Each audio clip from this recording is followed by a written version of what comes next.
12वें अध्याय में भक्ति योग का वर्णन है।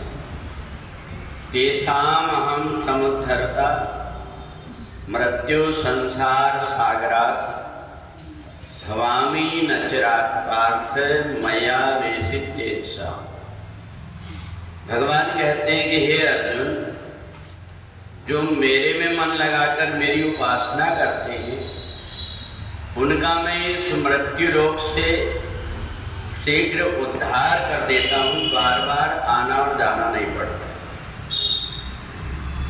परमात्मा से मिलने के कर्म, ज्ञान और भक्ति तीन रास्ते हैं। कोई व्यक्ति धीरे धीरे सत्कर्म करके परमात्मा को प्राप्त कर लेता है। कोई ज्ञान के द्वारा इदम सर्वदम ब्रह्म ये मान करके अहम ब्रह्मास्मि ऐसा मान करके सोहम हमसा, तो परमात्मा मेरे में जो है वो सब संसार में भी व्याप्त है ऐसा मान करके ज्ञान के द्वारा उपासना करता है। और तीसरा होता है सीधा और सरल व्यक्ति जो उपासना करके परमात्मा को प्राप्त कर लेता है। परमात्मा से वो अपनापन बना लेता है, परमात्मा से अपना नाता जोड़ लेता। मैं सेवक सचराचर रूप स्वामी भगवान, ये जो कुछ भी दिख रहा है सब परमात्मा का रूप ही है और मैं उसका सेवक हूँ परमात्मा का, ऐसा मान करके वो उपासना करने लगता है। और उपासना का जो मार्ग है ये भक्ति मार्ग कहलाता है। भक्ति मार्ग में जीवात्मा को परमात्मा तक नहीं जाना पड़ता, बल्कि परमात्मा को भक्त के पास आना पड़ता है। तो इसलिए भक्ति स्वतंत्र सकल गुणधारी बिना सत्संग न पावई प्राणी, ये भक्ति का जो रास्ता है ये बड़ा सरल रास्ता है।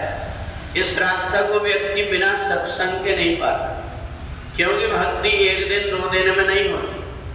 मन में, बुद्धि में, इंद्रियों में कई जन्म के संस्कार बैठे रहते हैं। जब हम परमात्मा की भक्ति करते हैं तो धीरे धीरे धीरे धीरे ये कटते जाते हैं। और जब ये हमारा मन पवित्र हो जाता है, हमारी बुद्धि पवित्र हो जाती है, तब जाकर के हमारा परमात्मा से नाता जुड़ पाता है।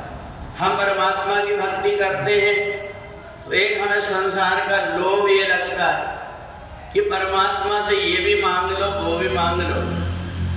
तो जो परमात्मा को बिना कुछ चाहे उपासना करता वो अर्चक कहलाता है, और जो परमात्मा से अपनी उपासना के बदले, भक्ति के बदले कुछ मांगता है वो याचक कहलाता है। तो दोनों में एक अंतर होता है, एक अर्चक होता है और एक याचक होता है। जो अर्चक होता है वो परमात्मा जिस हाल में रखें उस हाल में रहने के लिए तैयार हो जाता है।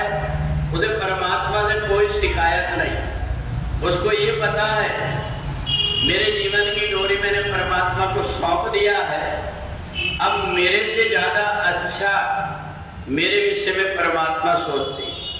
मेरे जीवन में जो कुछ भी आ रहा है ये सब हो सकता है कि आज मेरे को बुरा लग रहा, परंतु कल इसमें मेरी कोई अच्छाई छिपी हो, क्योंकि वो परमात्मा ऐसा स्वभाव वाला तो किसी को तो दे ही नहीं सकता। ना ही न कोई सुख दुख करदाता, निज कृत कर्म भोग सब भ्राता। मेरे किसी जन्म के कर्म का इस जन्म में वो निपटारा करना चाह रहा है, इसलिए मेरे को जीवन में कष्ट आया। और नहीं तो परमात्मा को कोमल चित्त अति दीन दयाला, वो परमात्मा बड़ा दयालु स्वभाव का है, कोमल स्वभाव का है। वो परमात्मा दुख नहीं देता।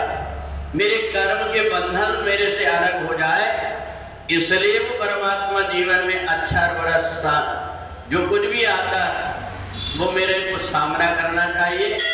और इसलिए परमात्मा की भक्ति करने वाला व्यक्ति परमात्मा से कुछ चाहता नहीं, बल्कि परमात्मा की राजी में अपनी राजी मिला लेता है। कि जैसे मैं परमात्मा कि रजा पैसे में मैं राजी हूं, ऐसा मान करके परमात्मा की भक्ति करने लगता है। और इसलिए ऐसी जो भक्ति है, भगवान कहते तेषाम हम समुद्धरता, इसलिए उसका जीवन पवित्र हो जाता है, क्योंकि मेरे को उसे ये जन्म और मरण के बंधन से छुड़ाना है। और जन्म और मरण के बंधन से छूटने का अगर कोई उपाय है तो वो सबसे सरल उपाय भक्ति का है। भक्ति मार्ग में चलने वाला व्यक्ति परमात्मा पर आश्रित होकर के, जैसे तैरना नहीं आता और नाव में जहाज में बैठ करके इस पार से पार हो जाता है, ऐसे ही भक्ति करने वाले कि जीवन की नैया परमात्मा के हाथ में होती है और वो परमात्मा के द्वारा ही उद्धार होकर के जन्म और मरण से मुक्त हो जाता है। बोले वृंदावन बिहारी।